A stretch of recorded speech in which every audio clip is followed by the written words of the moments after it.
So it's time to get the ink ready. To prepare to print, you have to determine what color you're starting with and how many colors you're going to be printing with.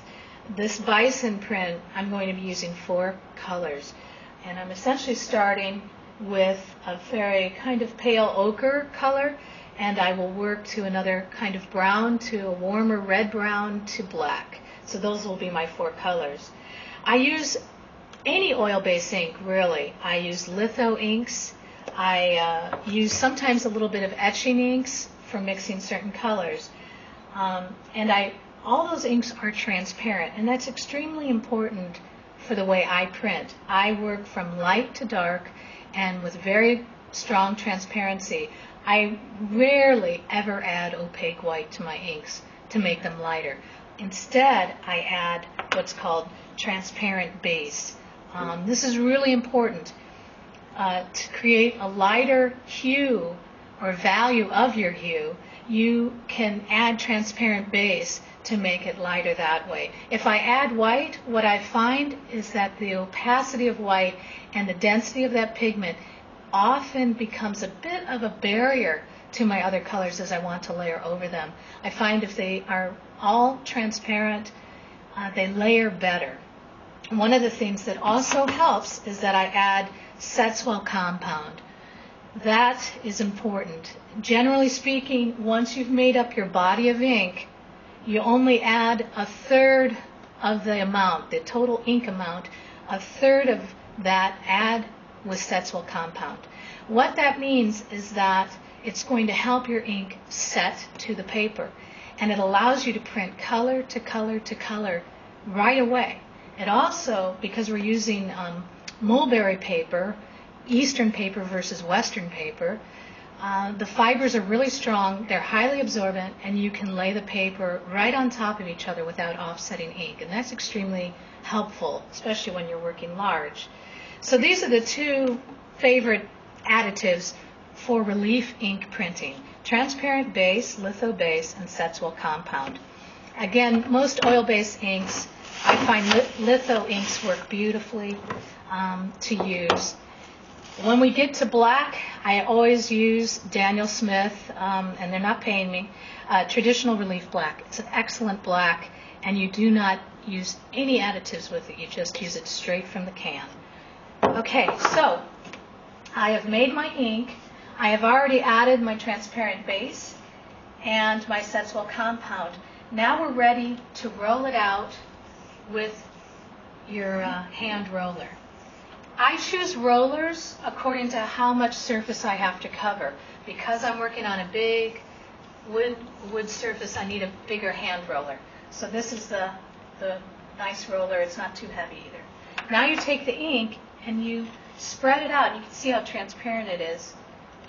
You spread it out in a band that's relatively the width of your roller. You don't need a whole lot of ink. You do not want this to be too heavy. You can always add a little more ink to the palette. I like to smooth it out very consistently before I start rolling. The roller, just make sure have it clean before you start rolling out. You shift the roller each time, so you're depositing and picking up ink in different areas. And essentially you're rolling a surface that's equal to the rollout of your roller. In other words, the diameter of your roller.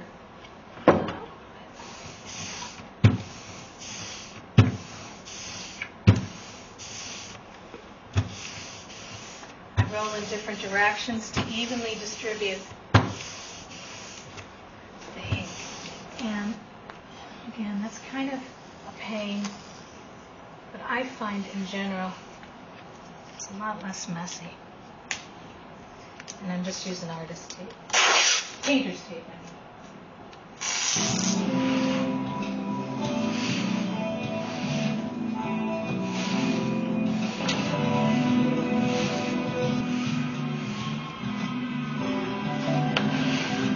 thing I'll mention while I'm printing is that you try to roll from all sides and you try to keep a nice consistent layer.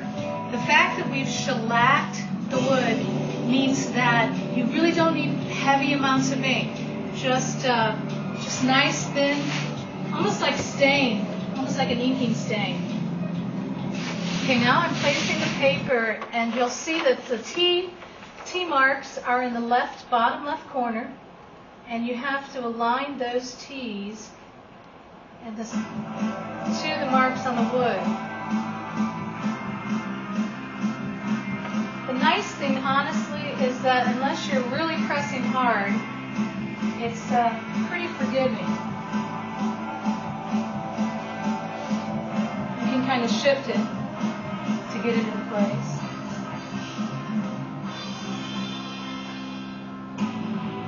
It's critical that you align these marks. Really pretty critical, because every color has to align, or it looks like you have bad eyesight, bad vision, blurry vision. Okay, I'm using a piece of trace to protect the paper, and now's a good time to smooth it out a little bit.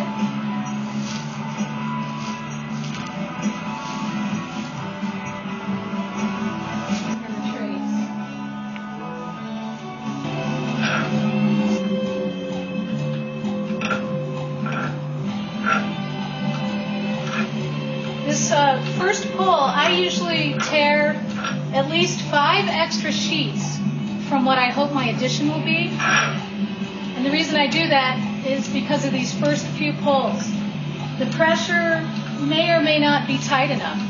And so I won't know that until I pull up the paper and look at it. So these first few pulls, I count on having some error, some change of mind over some marks, things like that.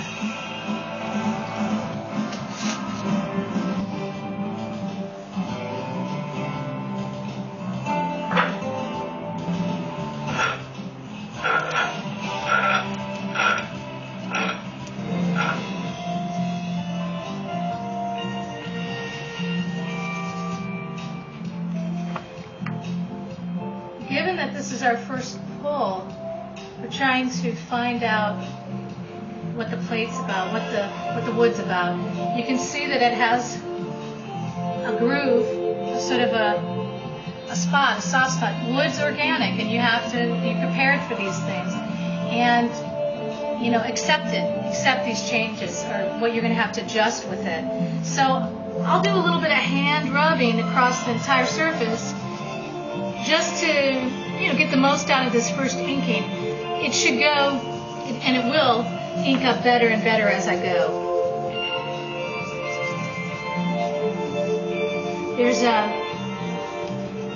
term in printmaking called proofing, and this is really what I'm doing. I'm proofing my cut. And I can make modifications at any point in the process, including rolling out more ink than I did on the first pull.